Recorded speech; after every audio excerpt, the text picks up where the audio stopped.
মৰমৰ ছাত্ৰ-ছাত্ৰীসকল, তোমালোকলৈ নতুন এটা ভিডিঅ' লৈ আহিছোঁ। অসম জাতীয় বিদ্যালয়ৰ ৪ৰ্থ শ্ৰেণীৰ দ্ৰুত পাঠৰ ক্ৰমান্বয়ে তোমালোকলৈ মই এটি এটিকৈ সাধু আলোচনা কৰি আহিছোঁ।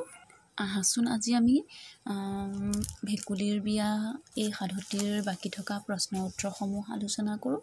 ইতিমধ্যে তোমালোকলৈ মই ২ নম্বৰ ক বুঢ়াই ভেকুলীটো মাৰিবলৈ ধৰোঁতে ভেকুলীয়ে বুঢ়াক কি বুলি কৈছিল, এই প্ৰশ্নটিৰ উত্তৰ আলোচনা কৰিলোঁ।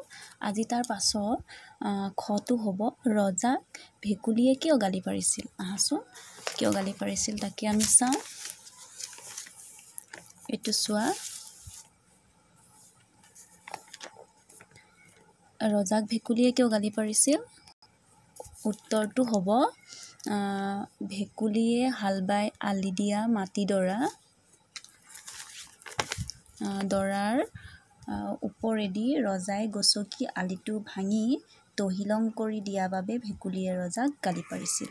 এইটো তাৰ পাছতে গটোত আছে যে ৰজাৰ ঘৰলৈ যাওঁতে ভেকুলীৰ লগত কোনে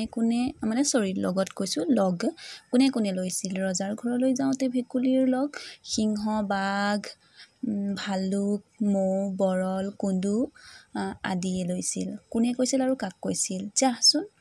যাচোন গৰুহাল লৈ পথাৰলৈ, তইনো কি হাল বাৱ তাক চাওঁ। এই কথাষাৰ কোনে কৈছিল বাৰু? কথাষাৰ বুঢ়াই ভেকুলীক কৈছিল।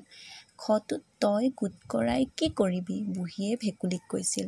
আজি ইমানতে সামৰিছোঁ। প্ৰশ্ন উত্তৰসমূহ তোমালোকে নোট বহীত লিখি ল'বা। ভাল লাগিলে ভিডিঅ'টো মোৰ চেনেলটো ছাবস্ক্ৰাইব কৰিবা। আজিলৈ সামৰিছোঁ। ধন্যবাদ।